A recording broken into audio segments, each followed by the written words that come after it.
Bonjour à tous, bonjour Laurent, Bonjour Julien. bienvenue dans la Minute Teams, format court consacré aux nouveautés et aux fonctionnalités de Microsoft Teams. Alors Teams a connu un réel engouement pour les sujets de collaboration, mais on connaît un petit peu moins les sujets de téléphonie. Laurent, est-ce que tu peux nous expliquer ce qu'est la téléphonie avec Teams? Avec plaisir. Alors la téléphonie Teams, c'est la capacité finalement de donner des fonctionnalités de téléphonie aux utilisateurs Teams et notamment aussi un numéro de téléphone. À ne pas confondre avec les appels Teams. Les appels Teams, c'est natif depuis le début de Teams, hein. C'est deux utilisateurs Teams qui s'appellent, qu'ils fassent partie de la même société ou de deux sociétés différentes d'ailleurs, hein.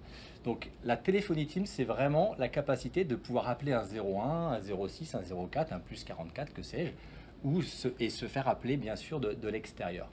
Et ça, l'intérêt aussi, c'est lorsque je me déplace, si je fais du télétravail, ben finalement, mon numéro professionnel en 01 quelque chose va me suivre partout où je vais, et notamment également sur mon smartphone si j'utilise Teams pour smartphone.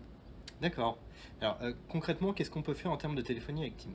Alors, bien sûr, des usages basiques, envoyer, appeler, se faire appeler, transférer un appel, faire une conférence téléphonique, disposer d'une messagerie vocale.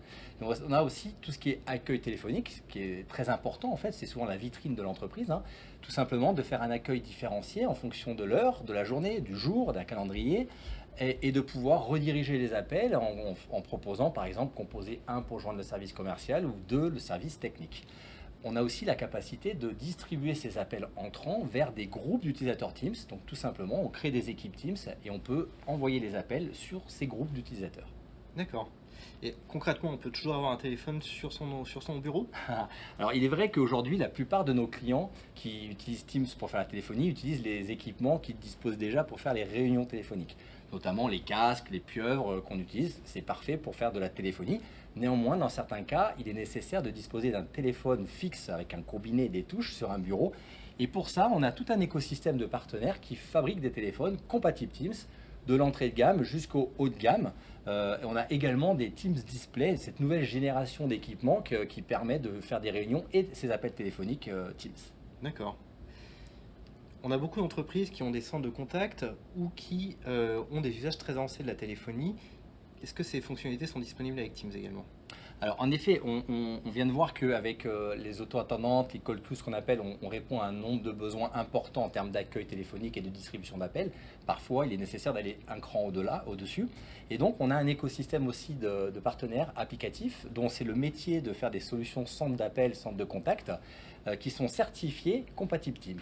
Et quand on parle de centre de contact, on pense aussi souvent à l'enregistrement. Je pense notamment au secteur bancaire, pour lequel il y a une réglementation qui impose d'enregistrer les communications téléphoniques. De la même manière, on a un écosystème, vous envoyez quelques logos assez connus ici, donc c'est le métier de faire de l'enregistrement légal, qui sont entièrement compatibles Microsoft Teams. Ok. Concrètement, comment est-ce qu'on connecte Teams qui est dans le cloud avec la téléphonie? Alors, en effet, il va falloir des passerelles pour accéder à la téléphonie opérateur. Première solution, c'est ce qu'on appelle le Microsoft Calling Plan. Pardon. Microsoft Calling Plan, c'est Microsoft qui devient votre opérateur téléphonique. On a la possibilité, si vous le souhaitez, de faire une portabilité des numéros existants que vous auriez déjà vers Office 365 et vous pilotez votre téléphonie depuis le portail Office 365. Deuxième solution, c'est ce qu'on appelle le direct routing. Dans ce cas-là, vous avez peut-être un opérateur avec qui vous êtes satisfait, vous souhaitez rester avec cet opérateur-là, pas de problème.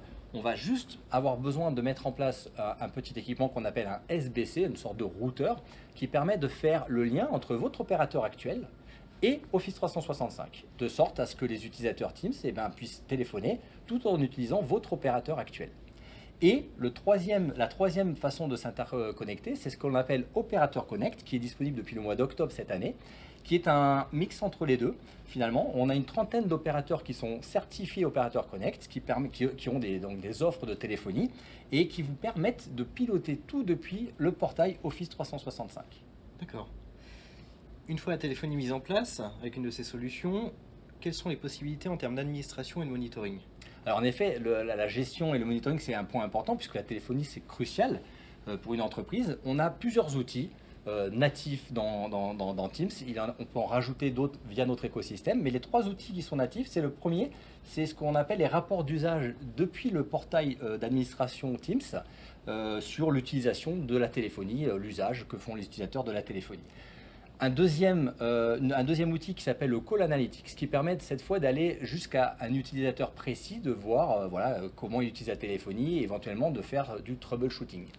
Enfin, on a le Call Quality Dashboard, ou CQD pour le petit nom intime, qui permet d'avoir une vision de la qualité audio des appels téléphoniques au niveau global. Ça, c'est important, savoir si ça fonctionne mieux sur les connexions filaires que Wi-Fi, par exemple, ou sur un bâtiment, une ville, un pays.